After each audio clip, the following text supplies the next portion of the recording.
Garnet Gilmore. I'm the Marketing Director at Warwick Forest, your premier sponsor for the Lifelong Learning Society. We are filming today in our indoor saltwater treated pool. It's about 90 degrees in the water. This pool is great for water aerobics. It's great for walking. It's also great for just relaxing and swimming around. We would love for you to come by and take a tour to see all of our amenities here on campus. Today I'm introducing Dr. Livingstone. Dr. Livingstone earned his medical degree at the Medical College of Georgia in Augusta. He completed his neurology residency at the Mayo Graduate School of Medicine. He is board certified by the American Board of Psychiatry and Neurology. When choosing his specialty, Dr. Livingstone foresaw major discoveries in the field of neurology taking place within his lifetime. He is witnessing those advancements every day.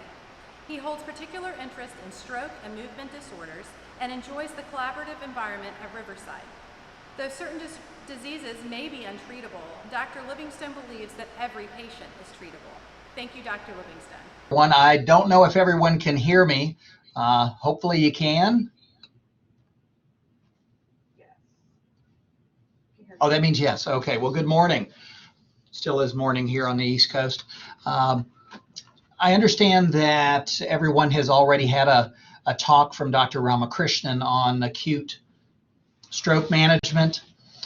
So today, what we're going to investigate and cover is knowing what your risk of stroke may be and how to reduce your risk. Some of the things we're going to cover include what is a stroke. Now, some of that may be very similar for y'all who had been with Dr. Ramakrishnan, so bear with me if it is, but if you learn like I do, you learn by repetition. Number two, what are the symptoms of a stroke? Again, she probably went over that to a degree, but again, that's of critical importance because to know your risk and to reduce your risk, you have to know what you're trying to reduce your risk of. And then we're going to get into what I would consider the meat and potatoes of the talk today, which is what are the primary and secondary risk factors for stroke, and what can literally I do or you do about your risk factors. So first off, we really need to know what is a stroke. Now, when I use the term stroke here, I'm using it in its big terminology. Stroke, when we talk about it to lay people, we include both what is called infarction and hemorrhage. Here, I'm not really going to be talking about cerebral hemorrhage or bleeding into the brain. What I'm going to use today is I'm going to use the term stroke as a synonym for what we call a cerebral infarct, which is about 85% of all strokes. So having said that, what a stroke is when an artery feeding the brain is blocked by something for long enough to cause death of the brain cells that are fed by that artery. And basically, an infarct to the brain is similar as an infarct of the heart or an infarct anywhere else. It's just basically the exact same process that occurs in the heart during a heart attack. If you replace stroke with heart attack and replace brain with heart, then you're going to get the definition of a heart attack. So it's the same general pathologic process of infarction. Now, that's nice from a scientific standpoint and from a molecular and microscopic standpoint, but clinically speaking, day to day, how do we know if we're having a stroke or am I having a stroke? There's several things to remember that are quite important about the clinical presentation of stroke, the natural history of it. And that is that the symptoms are almost always abrupt in onset. And that's how it got its old name back in the day of cerebral apoplexy. Apoplectic means onset like that. So the symptoms are generally to almost always abrupt in onset. The symptoms usually to almost always involve one side of the body with some kind of combination of weakness or numbness, tingling, or slurred speech, or extreme unusual dizziness, new visual loss, new double vision, new unsteadiness, or an inability to speak. And we'll go over some of those symptoms more specifically in just a moment. And the symptoms, if they are related to a stroke or an impending stroke, in general, they should persist for at least a few minutes before they are considered to be of great consequence. Now, that sounds like a lot of parsing up of things. Is it one side, or was it really abrupt in onset? How long has it been? My advice there is don't overanalyze, but also don't trivialize, and really let the professionals help make the decision of if you're having a stroke or not. And again, Dr. Ramakrishnan may well have been over this. I'm going to do it fairly quickly because, again, I really do believe firmly that learning occurs best by repetition. So the mnemonic that we use nowadays used to just be FAST, F-A-S-T. Now it's be fast. Balance, eyes, face, arms, speech, and time. They were telling me that it's not sharing, like it's not, you can't see the progression of the slide. I'm hearing that y'all aren't seeing the progression of the slides. I think I'm on slide 6. Slides are not moving. Slides are not moving. So you're still on the first slide. Stop. I'm going to stop sharing. Yeah. And probably get out of this. Let's see. Try sharing it again. Oh, I have to get out of this. Okay, yeah, get out of there. Let's see. Okay, yeah. And now, again, do I have to go to the slideshow or should I stay on this? I don't know. I assume I'd have to go to the slideshow. there we go. Let's go ahead. I see what you're doing there. Yeah, right. Perfect. Oh, well, look at that. Yeah, we live, we learn. I go to the actual slideshow, and it turns out you guys can just see it when I don't go to the slideshow. So you've heard all my talking about these things, so I guess y'all were stuck on the first slide. So here, what is a stroke? When an artery feeding the brain is blocked long enough to cause death of the brain cells fed by the artery. Abrupt in onset, usually the unilateral weakness, numbness, and these symptoms here, which we'll go over again, persist for at least more than a few minutes. And again, do not overanalyze or trivialize. Let us as professionals help to make that decision. Now we're caught up. I guess I thought I was on slide 6. I'm on slide 4. So be fast. Again, you may well have heard this from Dr. Ramakrishnan, but I bet you didn't have the pictures that I'm about to show you. So first one starts with balance. Whoops. I don't know if any of y'all are Monty Python fans, but if you are, you recognize this as John Cleese from the Ministry of Silly Walks, which is, if you've not seen it, YouTube it. It is hilarious. But you have to like British humor, which I do. So the B stands for balance. Is there an unsteady walk or a new significant imbalance? And again, the thing with stroke is it really does have to be new or at least different to really represent a new area of potentially dead brain. So the B stands for balance. E is for eyes. That's Marty Feldman. I think he's passed on by now, but again, those of you who are comedy fans will remember him from Young Frankenstein and many other movies. Does the patient, or is there a new or significantly worsened loss of vision or any new double vision? Those are two potentially very concerning signs. The F stands for face. What you'd want to do is, if it's you and there's nobody else around, you have to look in a mirror, smile, or smile for someone else. And the key there is, do both sides of the face rise equally? If one side does not rise as well as the other, we call that a facial droop, and that assumes stroke until proven otherwise. So we're at past F. The A is arm. And what we really ask to do is ask the person to raise their arms over their head. Do they rise equally, and can they stay up at the same level for the same amount of time? Or does one either not raise, or does it drift downwards, or sometimes even drift upwards?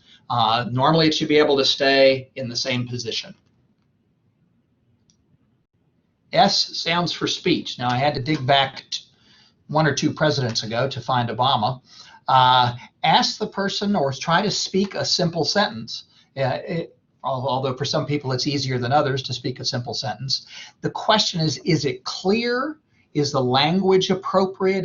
We call that fluency. Does it make sense? Or is it slurred? There are really two different types of speech disorder.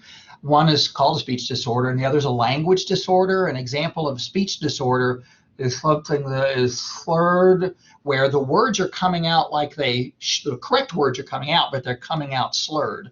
Now, a language problem is a word problem. It's not really it's a software problem. It's not a hardware problem. An example of that is either not being able to say words, the person who is nearly mute, or the person who says wrong words. Ma'am, mamu, dog face, the banana patch. You start talking wrong words, and then assume stroke until proven otherwise. Now, the T is the only thing that doesn't stand for anything besides time. If any of these problems are present, and much more significant if multiple of them are present, do not waste time. So, if you have any of those symptoms or you think you're having a stroke, what should you do? These are all examples of things I have seen over the last 26 years multiple times. Should I call my son or daughter? Unfortunately, when my mother had her first stroke, my father decided to call me instead of 911. So I've lived through that personally. No, don't call your kids. Should I call my neighbor? Unless your neighbor drives an ambulance and has an ambulance there and the ambulance is running, don't call your neighbor. Should I call my pastor? No, not unless it's calling him or her from the hospital. Should you call your doctor? No. Simple answer, no. If you think you're having a stroke, what should you do? There's only three things to remember: 911. Or as Homer Simpson said when he called the operator, quick, operator, give me the number for 911. And here, again, anyone who was with Dr. Ramakrishnan, she probably talked about brain attack protocol. If/when any of those things occur, we call it here at Riverside a brain attack. And the reasoning behind that antiquated, odd term, because your brain can't really attack you, thank goodness, is that it should be taken as seriously as a heart attack. When you call 911, it allows for the most rapid professional assessment, and the EMS personnel will call ahead and notify the stroke team in the emergency department potential brain attack. And you always have to remember that radio waves travel faster than any automobile. And it allows the emergency department to activate the brain attack protocol. Now, Dr. Ramakrishnan took everybody through really what the services are that we have to offer here at Riverside and what comprehensive stroke centers have to offer. So I'm not going to go through that. I do now want to transition to what our talk is going to talk more specifically about, which is prevention. Identifying risk factors, modifying risk factors. Now, what I want to talk about first is that in medicine, we actually divide up prevention into three different types. There is primary prevention, secondary prevention, and tertiary prevention. With primary prevention, that involves things that are done to try to prevent a disease or illness from ever even showing up in the first place. Secondary prevention are things that can be done to try to prevent a disease that is already present from either worsening, if it is a chronic condition, or from recurring if it is a episodic condition such as stroke. So a person who's already had a stroke, what we do for those people is called secondary prevention. What we'll hopefully be talking to most of y'all about today is primary prevention. We're trying to prevent a first stroke. And there is also a type of prevention called tertiary prevention. Tertiary prevention involves things that try to reduce or prevent complications from a already existing disease. Now, an important thing we want to spend most of the rest of the time going over is what we call risk factors. Now, risk factors themselves may or may not be separate diseases. There are basically, in reality, only two types of risk factors, just like there's only two types of people. least that's what they used to say. Those who do and those who don't. There are really only two types of risk factors, modifiable and non-modifiable. The modifiable risk factors, you can do something about. The non-modifiable risk factors, you can't. It's kind of like family and friends. You know, you can choose your friends, but you're stuck with family. You can do something about potentially your modifiable risk factors, but you can't do anything about non-modifiable ones. So what we're going to talk about today really is just modifiable risk factors. The three really biggest non-modifiable risk factors for disease and stroke to a degree. Number one is age. Can't do anything about your age. And as I remind people on a essentially everyday basis, age is not a disease, okay? Age is a risk factor for many diseases, but age in and of itself is not, capital N, capital O, capital T, a disease. Because if that were the case, we would be guilty in medicine of promoting disease, because we try to promote age. We try to help people get older. Age is a non-modifiable risk factor. Family history is a non-modifiable risk factor.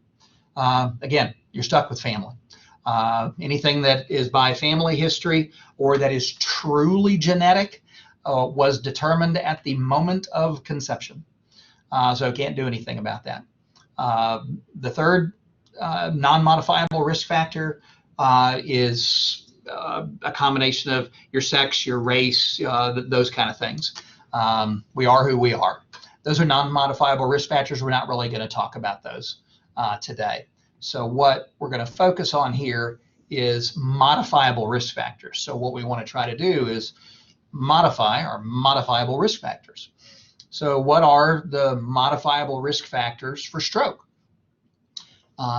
Whether it here be preventing another stroke as secondary prevention, or hopefully today we're talking more about primary prevention. What do I do to prevent a stroke?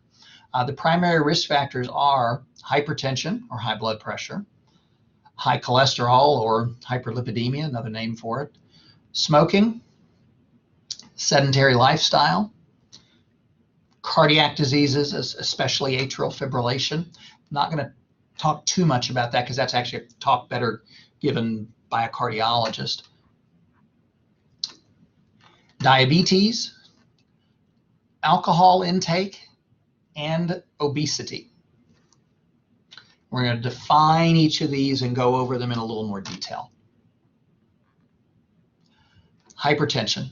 I don't know if anybody remembers what the old name for hypertension was, and I think it should still be the name that is given to everyone who has hypertension today, including me, but is going away, and a lot of people aren't talking about it.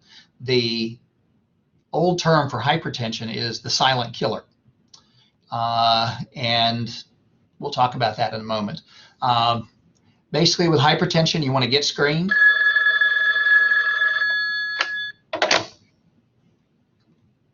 Sorry about that. No one ever calls me directly on this phone until I'm on a video. Treat until the numbers are good. We'll talk about that. What is, quote, good for me when you hear about that? Get a blood pressure. Oh, it's 140/90. Ooh, that's good for me.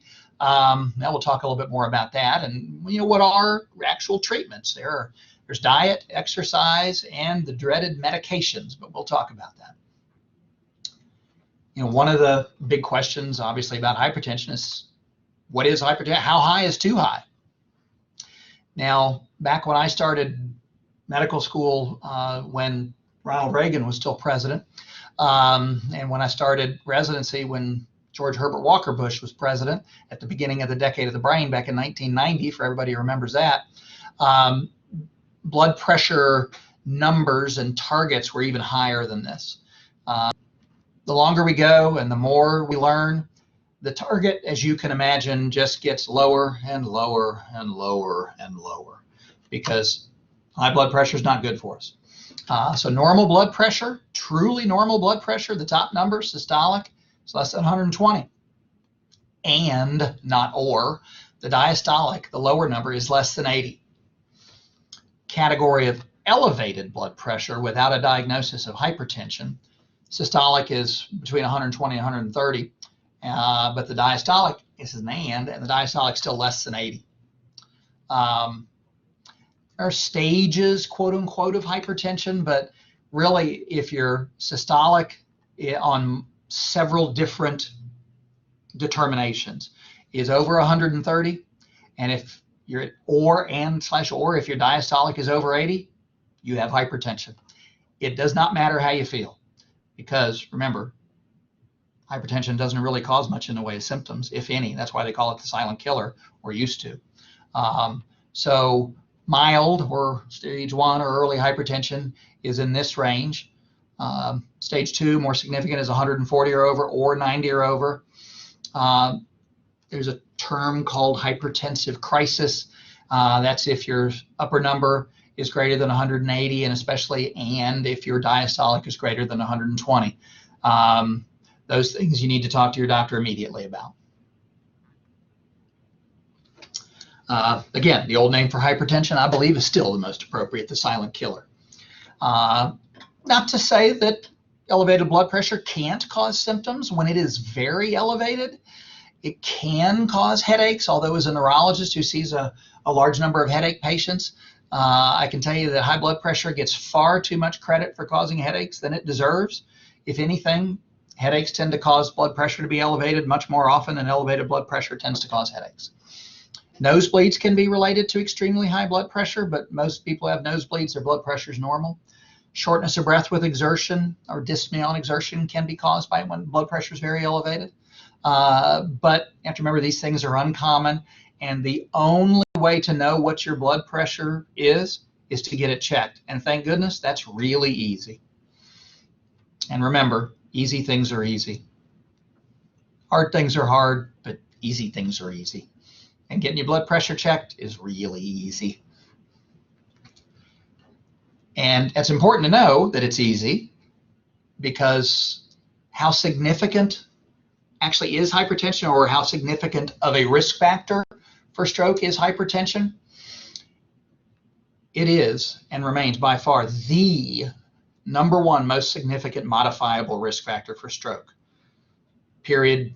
End of story. If you don't take anything else out of this talk, or if you only take one thing out of this talk, I probably wouldn't want it to be the ministry of silly walks. I would want it to be for you to know that the most significant modifiable, most important modifiable risk factor for stroke is hypertension. Now, an example of that is in different studies in places around the world, it has been shown that reducing either the diastolic or systolic numbers as little as 5 points or 5 millimeters of mercury can produce a statistically significant reduction in stroke risk over the ensuing 5 to 10 years. Now, you have to understand what statistically significant means.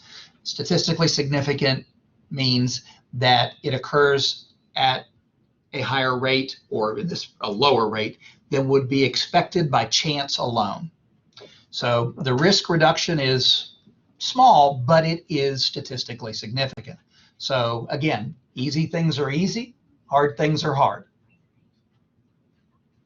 Now, talking about reducing by much more significant numbers, if the diastolic, the lower number, is high and it's reduced by 20 points. In some studies, it has been shown that epidemiologically, or at large numbers of patients, it may reduce that long-term risk up anywhere from 25 to 50%. Now, that's not only statistically significant, that's clinically significant in anybody's book. I mean, heck, we probably buy lottery tickets with 1 in a 300 million chance of winning. Now, granted, this kind of reduction and in blood pressure producing this kind of reduction in long-term stroke risk is significantly dependent upon age, in that the younger you are, the bigger the reduction. And that really doesn't have much to do with literally what age is, I think. I think it has to do with the fact of time. Because if you reduce your blood pressure for 20 years and you're 40, or if you're 50 and you reduce it for 20 years by 20 points, if you're 80 and reduce it by 20 points, to be bluntly honest, you probably weren't going to live to be 100 anyway. But if you're 40 and do it, you probably were going to live to be 60. So to some degree, this does depend on age. Irrespective of that, We're talking about as little as 5 points is significant, as much as 20 points is significant. When you're talking about reduction of pressure, it's like they said where I grew up in North Georgia. If a little's good, more's better. So still be the case.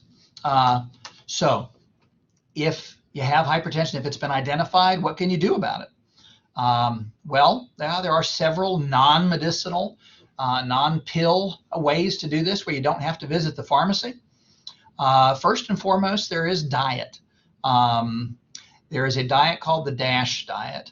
And the DASH diet is significantly reliant, it's heavy on whole grains, vegetables, fruits, nuts, and it's low on meat, especially red meat. It's also low in the good old sweets. It's low in fats, and it's low in most oils. And we'll talk a little bit about oils. Saturated fats are bad for you. Trans fats are really bad for you.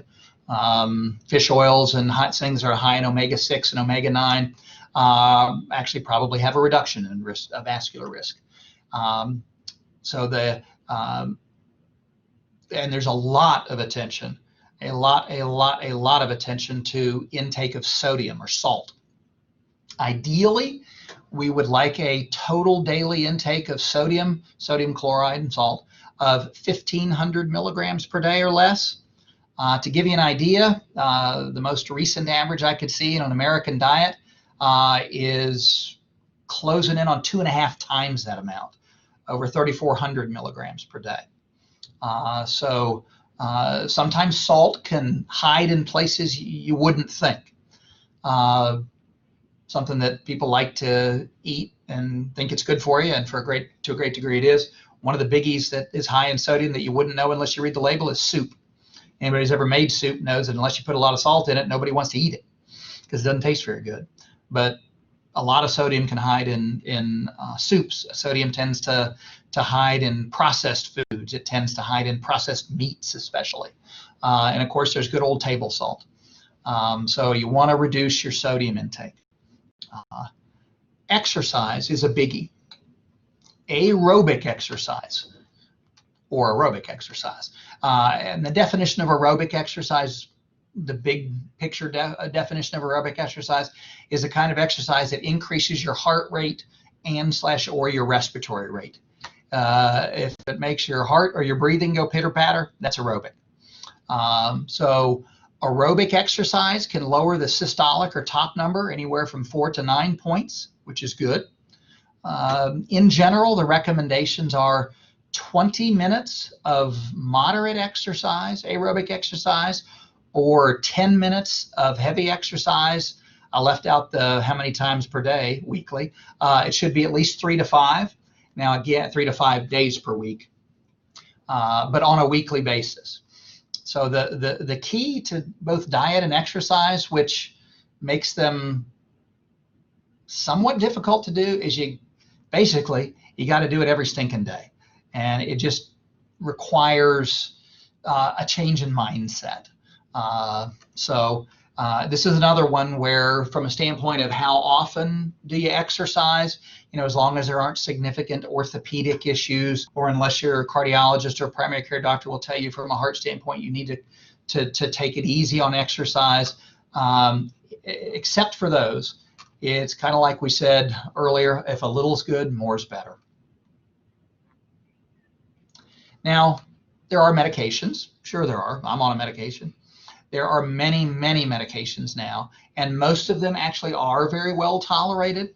And there is probably 100 different approaches to that. What you don't want to do is get into a mindset that is easy to get into, where you go to your doctor, you find out you have high blood pressure, it doesn't cause any symptoms. You may try diet and exercise. If that doesn't work well enough, they put you on a medication, and the medication has a side effect.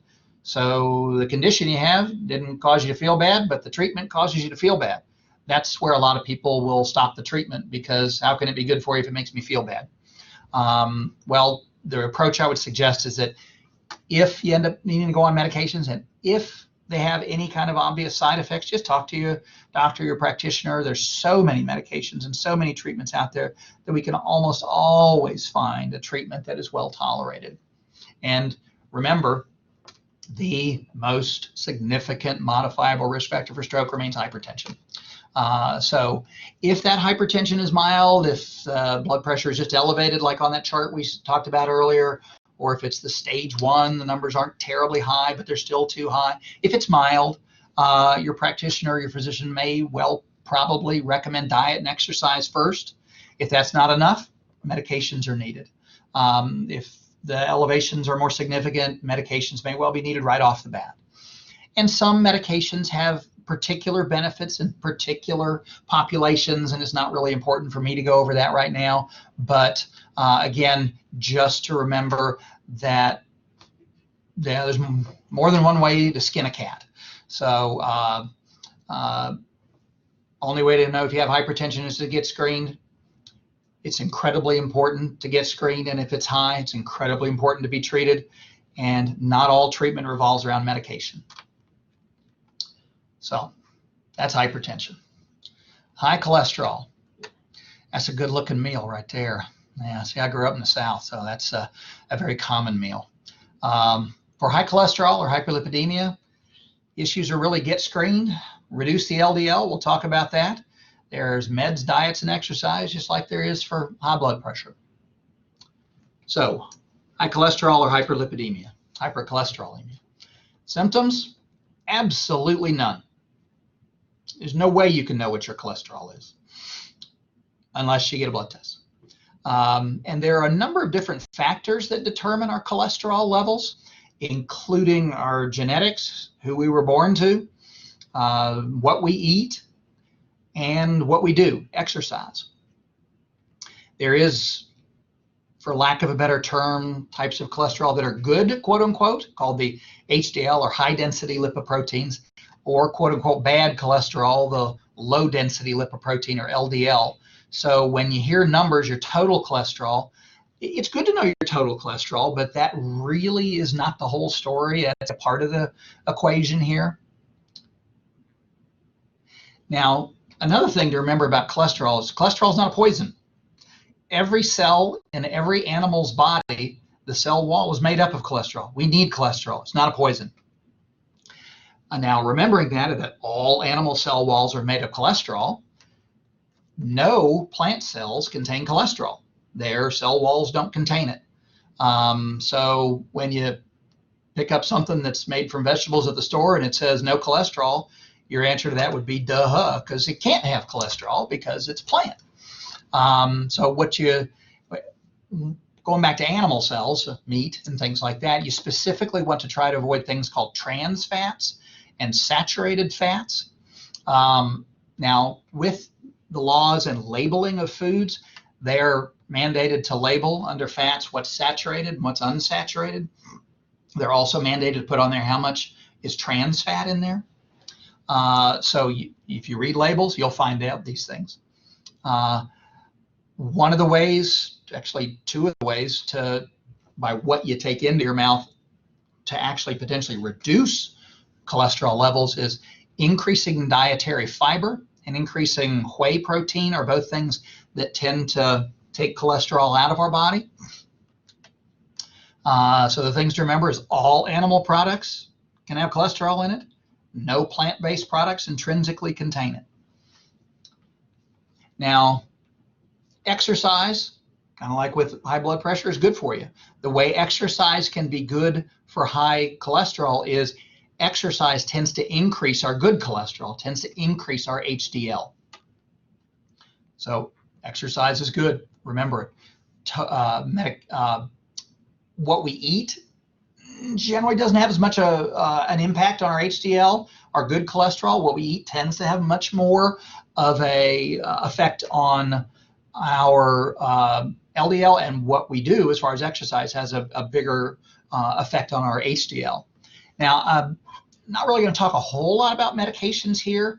The most prominent, best medications for reducing LDL or bad cholesterol if diet and exercise don't work, and if your numbers are above a certain number and risk factors are but they are. Other risk factors like high blood pressure, diabetes, things like that. Your doctor may recommend medication. By far the best medications are statins. There's multiple different statins. And statins can reduce LDL by up to 35 to 50%, and that's significant, depending on what your starting number is. In general, statins probably get too much credit for causing a whole bunch of potential side effects that they may or may not really do. There certainly are some potential side effects that can be either intolerable or potentially dangerous. Thankfully, the potentially dangerous side effects on muscle and potentially dangerous side effect on liver function are exceedingly rare. So if you need medication, you can certainly talk to your doctor about that. Smoking. This is an easy one. First off, if you don't smoke, don't start. If you've already started, then stop. Sounds pretty self-explanatory. Now, it's a little bit different nowadays than it was back in the 80s and 90s because the Surgeon General didn't come out with the warning label that goes onto every single pack of cigarettes or every single cigar or cigarillo or anything until I think it was 1976. So people who started smoking before that, you got to kind of cut them some slack. It was advertised as being good for you for decades. We now know that it has no positives and only negatives. So if you don't smoke, don't start. If you do, stop. Quitting smoking, there's a number of ways to do it. There's a good old-fashioned cold turkey way of doing it, which can be fantastic for people who can do it. Both of my parents did that back a long time ago. It was one of the type of people just dropped it and said, never wanted another one. That's fantastic. That is not the majority of people. Actually, hypnosis can be of benefit. I think literally God only knows how, but it can be. There are medications that can be useful in reducing the urge to smoke. It doesn't really make you stop smoking, obviously, whether that be actual medications or whether it be nicotine patch, nicotine gum, things like that. I don't really want to go over those in particular because that would really be a one-on-one thing with your doctor or practitioner. But the main thing that I always tell my patients is about quitting smoking is you have to do it intentionally. That's the word of the time here now. And you have to do it with the mindset of success, which also means, at the time people have a stroke, sometimes I'm going to stop smoking. Well, it's great if you can stop smoking at the time you have a heart attack or a stroke or at a time of stress.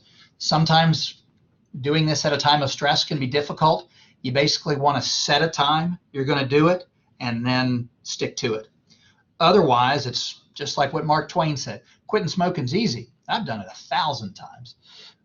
We want you to do it once.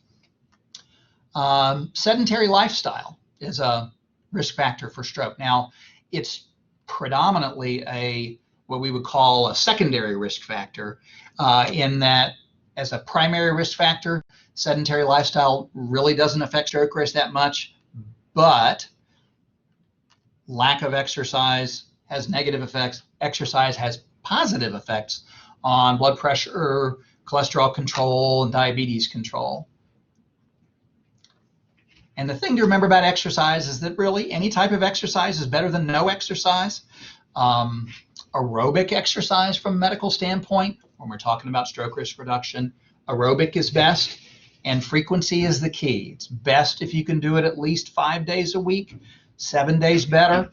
Now, if you're somebody like this guy, or as my dad thinks all cats are females, or this if you're her, and you haven't exercised for a long time, probably what you don't want to do is try to start exercising every day. Again, remember, number one's more important than number three, okay? Any type of exercise is better than none. You can start slow. That's fine. Exercise is not like quitting smoking. Quitting smoking really is an all or none thing. Exercise that just start slow and go up. What your goal is going to want to be, though, is frequency of at least 5 days a week. Diabetes. Diabetes is a disease and a risk factor. Get screened, get treated and go to the goal. Diabetes can definitely have some symptoms. Symptoms are frequently intermittent blurred vision, can have excessive thirst, excessive urination, excessive appetite. But oftentimes diabetes can have no symptoms. It is diagnosed through the blood. Most commonly nowadays, what's called a hemoglobin A1C. Basically what a hemoglobin A1C is, it averages what the blood glucose levels are over the previous 3 months. Now in most labs, and like in our lab here in this area, a level of 7.0 or above is diagnostic of diabetes. Now blood glucose that is elevated but not yet at a threshold for diabetes used to go by the name prediabetes. We consider that now impaired glucose tolerance. Hemoglobin A1Cs, again, depending on the lab, between 5.6 and 6.9 or 6 and 6.9. That would vary on where your doctor or practitioner sends your blood if they do a hemoglobin A1C. But every place does have normals, and this is one where you want to be normal. There is the prediabetes we talked about, or impaired glucose tolerance, and another type kind of diabetes is gestational diabetes, which is during pregnancy. The thing about prediabetes and gestational diabetes is they are most oftentimes, not can often, they're actually most oftentimes, they're actually reversible. If you've actually been diagnosed with diabetes, kind of for lack of a better term, there's two types. There's type 1 and type 2. Type 1 diabetes generally occurs in younger patients. They are generally at or below a normal weight. And type 1 diabetes in general is associated with an absolute insulin deficiency. So essentially everybody with type 1 diabetes needs to be on insulin shots because the pathophysiology or the underlying disease process essentially intimately and always involves an absolute insulin deficiency. And type 1 diabetes is less common than type 2. Type 2 diabetes usually occurs in older people, and folks with type 2 diabetes are usually, not invariably, but usually obese, and we'll talk about obesity later. And it tends to be associated more with insulin resistance than deficiency. It's not that our body can't produce insulin. It's not that it's not producing enough. It just has something to do with our body's ability to respond to it. Now, the thing I tell all my patients is about diabetes, it's similar to what I tell them about with regards to hypertension. I don't want to throw anything about what I've just said into more confusion, but whatever diabetes is as a disease, and we don't really understand it very well, whatever it is, the results of what it can do to our body is the result of far more than just simply elevated plasma glucose levels. Now, it's diagnosed by elevated plasma glucose levels, it's what we follow, but whatever the disease is, really, in reality, it involves far more than just that. Now, to a great degree, the same thing goes with hypertension. Whatever hypertension is a disease, and we don't understand it very well. Not because we don't want to, not because we're not trying, we just realize we don't. Whatever hypertension is a disease. It is far more than just elevated systemic arterial blood pressure. It happens to be the thing we can measure. It happens to be something we can do something about. So what we can do something about, we should. What we don't know, we don't know. What we can't do something about, we can't do something about. But just kind of realize those two facts. Diabetes as a disease can be effectively managed in most every patient. Dietary changes are paramount. They're the most important. Increasing amounts of certain fruits, and again, I don't want to go into a whole lot of particulars here because if you're diagnosed with diabetes, you should talk to your practitioner about seeing a dietitian, but more with fruits, vegetables, lean proteins, whole grains, foods that are high in nutritional value and fiber and low in fat and calories, and also fairly specifically cut down on saturated fats, refined carbohydrates, not all sugars, not all carbohydrates, refined carbohydrates, and a good old-fashioned sweets. So if you're diabetic, you might want to limit your watching of the Great British Baking Show because it'll just make you incredibly hungry to eat refined carbohydrates and sweets. Exercise and especially weight loss with type 2 diabetes are significantly important, and increasing exercise and decreasing weight are of significant benefit with regards to type 2 diabetes. Alcohol intake. I love this. Look at the eyes on that kid. I don't think it's real, but alcohol intake. You might have heard that alcohol kind of reduces stroke risk, reduces heart attack risk. We'll talk about that in just a second, but basically the takeaway from this is that for men, average 2 or less alcoholic beverages per day. Women, average 1 or less per day. Yeah, I know. It's tough. And well, when we talk about servings, what are we talking about? We're talking about, 1 regular beer, which is 12 ounce, not a 40. We're talking about 1 regular glass of wine, and if it's a red wine glass that's really big, and I'm not a wine drinker, but I think the red wine glasses are the ones that are real big. That's why they only fill it about this much. They only fill it an inch or so, because we're talking about 5 to 6 ounces. And when we're talking about hard liquor, we're really talking about about 1.5 ounces. So we're talking about a shot. So that when we talk about 2 or less for men or 1 or less for women, this is what we're talking about as 1. Now, there actually is pretty decent evidence that ethyl alcohol, that's what ETOH is in our shortened way of looking at it, there is evidence that the alcohol in our alcoholic beverages can actually increase the high density lipoprotein or the good cholesterol. There is some evidence to suggest that in true moderation, alcohol intake may actually reduce stroke risk, but basically it's what's called a J-shaped curve, like this. Basically, in contradistinction to what I said earlier, a little is good, but more ain't better, because if your risk with no alcohol is here, 2 or less for men, 1 or less a day for women, might reduce stroke risk a little bit, but as you increase intake, the risk actually goes up. That's why it's called a J-shaped curve. So a little's good, but more ain't better. Obesity.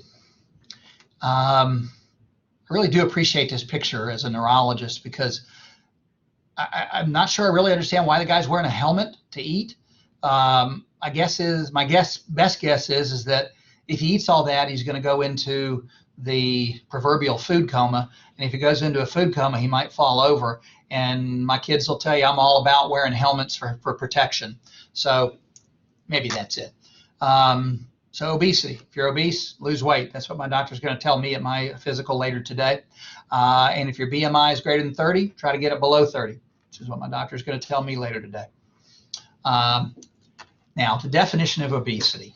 This is not as straightforward as it may sound.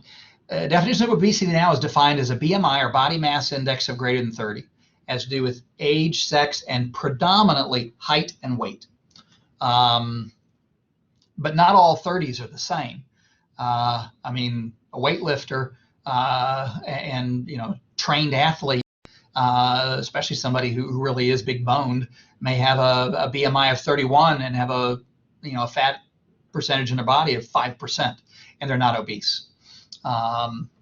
So from a stroke standpoint, there really is no direct correlation between obesity as an isolated finding and increased stroke risk, i.e. if your body mass index is greater than 30, but you don't have hypertension and you don't have diabetes and your blood pressure is normal and your cholesterol is normal, in general, just obesity is not a risk factor, increased risk factor for stroke. But excess weight is still an important risk factor if you do have hypertension, especially hypertension, diabetes, and high cholesterol. So again, it's kind of a secondary risk factor. Now, the one I said earlier, one of the risk factors that is modifiable about cardiac disease, that I said I'm not really going to talk about, I'm not, except to mention the big thing is something called atrial fibrillation or AFib. AFib is a significant risk factor for stroke. AFib is what's called an irregular heart rhythm. It has a particular appearance on EKG and it has a particular feel. When you feel your pulse, it is literally irregularly irregular. Now, the thing about AFib is, in a way, it's kind of like hypertension. You may or may not know you have AFib. As my mother used to tell me, oh, I know when I'm in AFib. I always answer to her, oh, really? I bet you know when your blood pressure is high or your cholesterol is high too. And she finally had to admit that she couldn't really tell when she was in AFib. So if you're seeing your doctor, you're getting your regular checkups, or if you have what I call palpitations or irregular heartbeats or popping and skipping beats, talk to your doctor about it, and they can help you to see whether or not you have AFib. So I'm not really going to talk a whole lot more about that. Now that is our risk factor talk. Now, whenever I talk to groups, I always have to bring up my pet peeve. And so my pet peeve is the term mini stroke. Okay. I actually, as I'll tell patients when I'm seeing, I hate that term. I despise the term mini stroke because I don't know what it is. Neither do you. Neither does anybody who uses that term. But the only thing I know for certain is whatever a mini stroke is a stroke that happens to somebody else. Because if it happens to me or mine, it ain't mini. It might be small, but it ain't mini. It's a difficult term to define. It's often used completely inappropriately. And as I tell people, if you get 5 doctors and 5 patients and 5 radiologists together and have them define a mini stroke, you'll probably get 15 different definitions. Okay. A lot of doctors and patients use it to describe spells that happen, something that comes and goes, for which there isn't a really other immediately available or identifiable explanation. Probably mini stroke. But whenever you hear that term, or if you're thinking about that term, you need to qualify it. What really is it? Is it a TIA, a transient ischemic attack? What a TIA is a warning of a stroke. The exact same symptoms of a stroke that we went over earlier, except that it goes away and leaves nothing behind. Is it actually a small stroke? The symptoms of a stroke that persist, and you do a scan and you see a small area of dead brain. It's a small stroke. It ain't a mini stroke. It's a small stroke. Could just be some kind of spell. Spell that we don't know what it is. Some people again call it a mini stroke. Or it may be used to be describe a finding on a CAT scan or an MRI scan. But we need to be more precise when we use that term, because overall the term mini strokes are not so good one. It is oftentimes used to describe a TIA, which again is the same pathologic process of a stroke, but the signs and symptoms go away within minutes or hours. They used to say 2 a day, minutes or hours maximum. The thing to remember about TIAs is they carry essentially the same risk as stroke, because the risk of stroke after TIA is highest in the first 6 to 12 weeks. And TIAs are evaluated and basically treated in exactly the same way. And the risk factor modification is exactly the same thing we talked about for the last 40 minutes. Mini stroke, quote unquote, findings on a CT or MRI scan can be hard to define, but can be important in the long run. We call them in neurology ischemic, usually ischemic white matter changes. White matter is the deeper part of the brain that's covered in some fat there. The fat's kind of white, so it's called white matter. Changes in the white matter, of which the primary risk factors are age over 60, any history of hypertension, any history of diabetes. Those kind of findings on imaging, if they, depending on someone's age, depending on someone's risk factors, depending on location and size and distribution, they may actually be important in the long run. I don't want to completely discount them. They can be, if increased in number, certain locations, and especially if earlier on in someone's life, they can be a risk factor for the development of a dementia. So I certainly don't want to say that somebody said they looked on my CT scan and found mini strokes, so that's not important. It certainly can be, but we, again, just need to make sure we define what the terms mean. So again, that was just a point of privilege for me, and that anytime I get people together, I like to not only give the talk that they asked me to give and what's good to give, but I also want to just get in my 2 cents worth. So hopefully none of y'all, if you ever need to come see me, you'll say, so why'd your doctor send you here? The one thing you don't want to tell me is, yeah, I had a mini stroke. So don't tell me that. All right, well, we have come to the end of my time to talk. I've been talking incessantly at y'all for the last 40-something minutes. So I'm going to stop sharing now and go to the chat button. I need to do that. Or this? Yeah, click that. Ah, okay. Patricia has Oh, okay, here we go. So the pandemic with this is all new to me. Hold on, close. So Patricia asked a question, measured in teaspoons. How much is 1.5 grams of sodium? That's a darn good question. I'd probably have to Google that up. My guess is that's probably about a teaspoon and a half. Another question, why is HDL good and LDL bad? That's a great question. It really has to do with molecular mechanisms within our blood and in our cell walls. It's a really hard one to explain, except to say, if you have a total cholesterol number, you need to look at the HDL and the LDL. Let's just say you happen to have a total cholesterol of 200. Everybody knows that 200 is a bad number. Well, if your HDL is 86 and your LDL is 75, that's great. I would kill for those numbers. And how do statins work? That's a great question. Statins work in the liver. They work on the machinery, something called HMG-CoA reductase. They're inhibitors of that, which has to do with how the fats and cholesterols we get out of our food is dumped into our blood. So it basically works in the liver. And I'll add one thing into there. Anybody taking statins, or everybody taking statins, needs to know that by far the best time to take a statin is at bedtime. And the reason for that is because statins work in the liver, and they work best when we are in our most fed FED state, and we're not going to be challenging the liver with anything else coming in for a while. And by far the best time to do that is at bedtime. So that should be why every single statin prescription should say, take one by mouth at bedtime.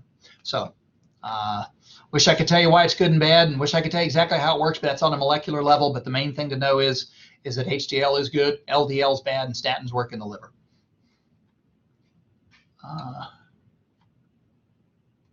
So Susan asks a question, what about instances of sixth nerve palsy? Well, the sixth cranial nerve is a nerve that goes and does one thing and one thing only. It goes to our lateral rectus muscle in our eye. There's one on the left and one on the right. The sixth nerve innervates the muscle that pulls our eye out. So if you have a sixth nerve palsy, it causes double vision in the horizontal plane. Sixth nerve palsies can have a variety of different causes. Actually, most of them are not literally stroke related. Now, the most common identifiable cause of a sixth nerve palsy actually is probably diabetes. Second is hypertension, but first is diabetes. It is felt to happen on what's called a microvascular level. It is a vascular condition. We as best we understand it, it kind of is a stroke to the nerve, but it's not a stroke like what we've been talking about here today. So the thing is, if you have the abrupt onset of double vision, you treat it as if it's seriously, get evaluated quickly, may even have you see an eye doctor or a neurologist. And if it is a sixth nerve palsy, you're gonna have to find out what the cause is. Almost always gonna have an MRI and make sure there's nothing bad in there, but it may end up being microvascular, and the most common microvascular risk factor is diabetes. And thankfully, if it is a diabetic sixth nerve palsy, almost all of them get better. Oh, good. 1.5 grams equals only a third of a teaspoon. Oh, good.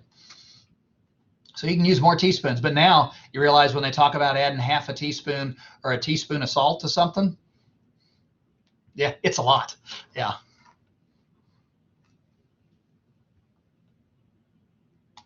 I guess you can see if any more questions, but. Okay, let's see here.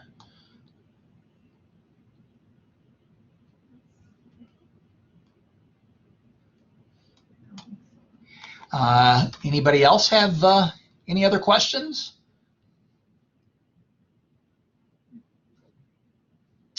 If not, I certainly appreciate y'all's attention and your patience. And hopefully this was of benefit to you. And again, if you take anything out of this, remember, hypertension is important. Get screened and get it treated. Bye-bye.